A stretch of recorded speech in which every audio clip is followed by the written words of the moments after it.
કરો, ગુજરાત સરકારની કોઈ પણ એમના સત્તાવાર કુબેર ડિંડોરજી કેબિનેટ મંત્રીશ્રીએ પણ સત્તાવાર પ્રેસ મીડિયા સમક્ષ જાહેરાત કરી કે આવી આ બોગસ સંસ્થાઓને અમે ક્યારે ચલાવ્યા નહીં લઈએ, એના પર કડક કાર્યવાહી થશે.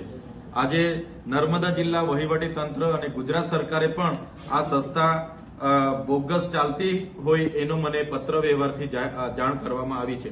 છતાં આજે કાર્યવાહી કેમ નથી થતી? અમારા બાળકોનું કેરિયર બગડી ગયું, 3 વર્ષ બગડી ગયા અને 3 લાખ રૂપિયા ફી લઈ લીધી, સ્કોલરશીપ પણ નથી મળી અને નોકરી પણ નથી મળવાની. તો સવાલ એ ઉભો થાય છે કે આ વિદ્યાર્થીઓ જે 7,000 એમણે કીધું કે અમે 7,000 વિદ્યાર્થીઓને અમે અહીંથી 12 નોકરીઓ પર લગાડેલા છે. અહીંયા નથી તો કોઈ તાલીમના સાધનો, પ્રેક્ટિકલના સાધનો, નથી તો કોઈ પ્રોફેસર કે નથી કોઈ કોચિંગ ક્લાસો. તો આવા સ્ટાફ નર્સો બનીને શું કરશે?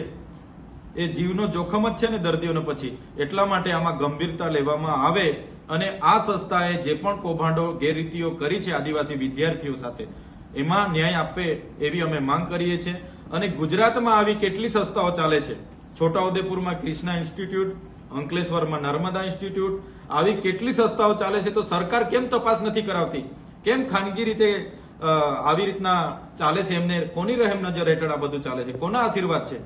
એટલા માટે આદિવાસી વિસ્તારોમાં જેટલી પણ સંસ્થાઓ ચાલશે બધે જ અમે આંદોલન કરીશું. શરૂઆત અમે ગુરુવારે અમારી નર્મદા જિલ્લાની જે મા કમલમ નર્સિંગ કોર્સ ચલાવનારી સંસ્થા છે, બોગસ કોલેજ છે, એની સામે અમે ગુરુવારે ધરણા કરવાના છે. કલેક્ટર કચેરી અમે બેહીન ધરણા કરવાના છે. સર, રાજપીપળામાં બીજી પણ અન્ય નર્સિંગ કોલેજો થોડાક સમયમાં ખુલી ગયેલી છે, એની પણ તપાસ થાય એની તમે માંગણી કરશો? બિલકુલ માંગણી કરીશું. આદિવાસી વિસ્તારોમાં આવી બોગસ કોલેજોનો રાફડો ફાટી નીકળ્યો છે, જેના કારણે અમારા વિદ્યાર્થીઓનું ભાવિ અંધકારમય થઈ ગયું છે. એમના માતા પિતા કાળી મજૂરી કરે, ખેતી કરે અને બાળકોને ભણાવી ગણાવીને વ્યાજે પૈસા લઈને 3 લાખ રૂપિયા ફી ભરે છે. અને ફી ભર્યા બાદ પણ એક્ઝામ આપવા માટે બહારની યુનિવર્સિટીઓમાં બેસવા દેવામાં નથી આવતું. કોની રહેમ નજરથી આટલા આદિવાસી વિસ્તારોમાં આવું ચાલે છે? એટલા માટે અમે ધારાસભ્ય તરીકે પણ તપાસની માંગ કરીએ છીએ. 10 દિવસ થઈ ગયા, પોલીસ તંત્રનું કે વહીવટી તંત્રનું પેટનું પાણી નથી હલતું.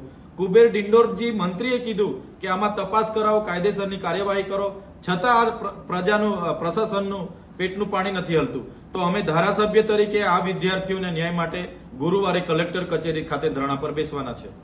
સર, આ સંસ્થાના જે વડા છે અનિકેત ગોહિલ એવું કહે છે કે અમારી સંસ્થા માન્યતા છે અને જ્યારે પણ અમારી પાસે પુરાવા માંગવામાં આવશે અમે તે રજૂ કરીશું. ને ચેતરભાઈ વસાવા હલકી પ્રસિદ્ધિ મેળવવા માટે આ કામ કરી રહ્યા છે એવું બી જણાવે છે.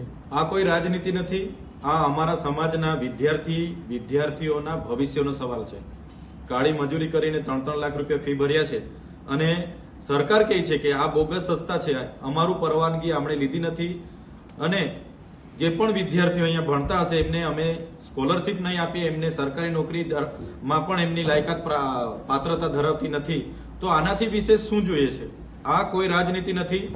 જે પણ એને સ્ટેટમેન્ટ આપ્યું હશે એ એમનો વિષય છે.